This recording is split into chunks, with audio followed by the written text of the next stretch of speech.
यहाँ पे बहुपद वही समीकरण कहलाएगा जिसके पावर यानी कि जिस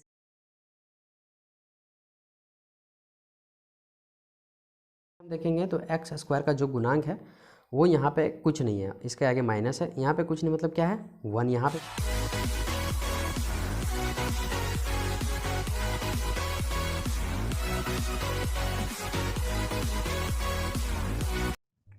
निम्नलिखित व्यंजकों में कौन कौन एक चर में बहुपद है और कौन कौन नहीं है, कारण के साथ अपने उत्तर दीजिए।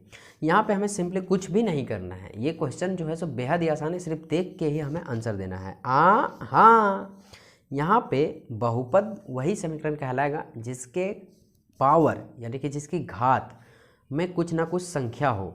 जैसे यहाँ पर देखिए x का पावर 2 है, अगर 3 रहता, 4 रहता, 5 रहता, 6 रहता, 7 रहता, 8 रहता, तो ये सब क्या कहलाते हैं, बहुपद कहलाते हैं। ठीक है, एक चर में क्या है, इसके बहुपद है। यहाँ पर देखिए चर जो है वो 2 चर हैं, एक ठो ये और एक ठो ये, तो हमें एक चर में ही पूछा गया है। यहाँ पे क्या है 2, तो यहाँ पे हम लिखेंगे हाँ एक चर में बहुपद है, कारण में हम लिख देंगे कि इसका जो पावर है वो 2 है। ठीक, एक बात आप नोट कीजिए, अगर पावर में 1/2 हो या फिर कोई ऋणात्मक संख्या हो तो वो फिर बहुपद नहीं कहलाएगा। जैसे एक्स स्क्वायर रहेगा तो बहुपद, ठीक है, 2 3 4 5 6 7 हज़ार तक रहे तो भी बहुपद कहलाएगा। लेकिन अगर 1/2 हो तो ये बहुपद नहीं कहलाएगा। अगर एक स्क्वायर हो और ये माइनस में हो तो ये भी बहुपद नहीं कहलाएगा। बाकी बात जो भी घात हो 2 3 4 5 6 7 हज़ार तक या फिर कुछ और भी संख्याएं हैं तो ये सब क्या कहलाएंगे, बहुपद कहलाएंगे। लेकिन माइनस में हो या फिर 1 से छोटा हो तो वो पर क्या क्या कहलाएगा, बहुपद नहीं कहलाएगा। बात समझ में आ गया। अब यहाँ पर देखिए पहला जो क्वेश्चन है वो है 4x² - 3x + 7। तो हम यहाँ पे लिखेंगे आराम से, दिया गया समीकरण बराबर 4x² - 3x + 7। इसमें क्या है, एक चर में बहुपद दे रखा है, तो यहाँ पे हम लिखेंगे यह एक चर में बहुपद है। कारण में हम लिखेंगे, कारण भी पूछा है ना, कारण क्या है इसका, कारण में लिखेंगे क्योंकि x की घात +2 है। बात समझ में आया। अगर x की घात माइनस में रहता या फिर कोई ऐसा डिजिट जो 1 से छोटा हो तो फिर ये नहीं होता। यही हमारा क्या हो गया, आंसर हो गया। दूसरा प्रश्न देखते हैं, y² + √2 है। तो यहाँ पे सबसे पहले हम लिख लेंगे दिया गया समीकरण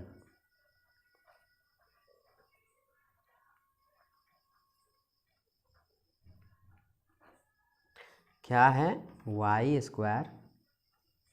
+ √2। अब देखिए यहाँ भी क्या है, एक चर में क्या है, बहुपद है, एक चर में है ना, तो हम यहाँ पे लिखेंगे यह एक चर में बहुपद है, यह एक चर में बहुपद है। सिर्फ देख के ही हमें लिख देना है थोड़ा सा स्टाइलिश में, ताकि हमें मार्क्स पूरे मिले। यह एक चर में बहुपद है। बात समझ में आ रही है आपको। साथ में कारण भी दे देंगे यहाँ पे,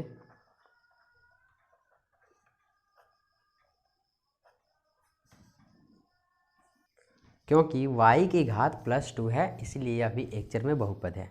तीसरा प्रश्न हम देखते हैं, 3√t + t√2 यह जो है सो एक चर में बहुपद है या नहीं वो हमें बताना है। तो सबसे पहले अगर हम देखेंगे तो t के ऊपर रूट है और 2 के ऊपर भी रूट है। यहाँ पे घात तो हमको कुछ दिख ही नहीं रहा है मेरे भाई, तो यहाँ पे घात आपको है, आपको दिख नहीं रहा है। बस सबसे पहले आप ये देखिए, जब भी कोई संख्या हो और उसके ऊपर रूट हो तो वह जो रूट का मतलब क्या होता है पता है, वो 1/2 होता है। हाँ ठीक है, जब भी रूट रहे तो उसको आप 1/2 मानिएगा। ठीक है, मैंने आपको बताया अभी जस्ट पहले कि जब भी कोई संख्या के ऊपर 1/2 यानी कि 1 से कम हो तो वह समीकरण बहुपद में नहीं होता है, नहीं होता है, नहीं होता है।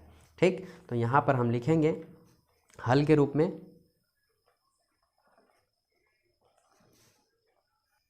दिया गया समीकरण, ये जो था वही हमने लिख दिया है। यहाँ पे लिखेंगे यह एक चर में बहुपद नहीं है, कारण में हम देंगे क्योंकि t की घात 1/2 है। बात समझ में आ गया। चलिए अब हम चलते हैं चौथे प्रश्न के ऊपर। वीडियो को फटाक से इसे आप नोट कर लीजिए रोक करके, या फिर डिस्क्रिप्शन में जाइए मेरे भाई, इसका PDF का लिंक मिलेगा, आप वहाँ से इसे डाउनलोड कर सकते हैं। अगला प्रश्न यानी कि चौथा जो है हमारे पास y + 2/y है। तो यहाँ पे हम सबसे पहले लिख लेंगे दिया गया समीकरण। अब देखिए थोड़ा सा अगर हम इसे हल करेंगे तो क्या हमारे पास आएगा, y प्लस ये जो आपको दिख रहा है 2, ये चला जाएगा ऊपर, और जब भी कोई चीज़ हम ऊपर ले जाते हैं तो वो उसका जो पावर होता है वो माइनस में हो जाता है। इसका पावर कुछ नहीं है, मतलब 1 है, ठीक। और जब ऊपर जाएगा तो इसका पावर -1 हो जाएगा। और हमने आपको बताया है कि कोई भी डिजिट, कोई भी नंबर का अगर पावर माइनस में हो तो वह बहुपद नहीं कहलाता है। बात समझ में आया। तो यहाँ पे हम लिखेंगे यह एक चर में बहुपद नहीं है, या फिर हम लिखेंगे यह बहुपद ही नहीं है ना। तो यहाँ लिखेंगे यह बहुपद नहीं है।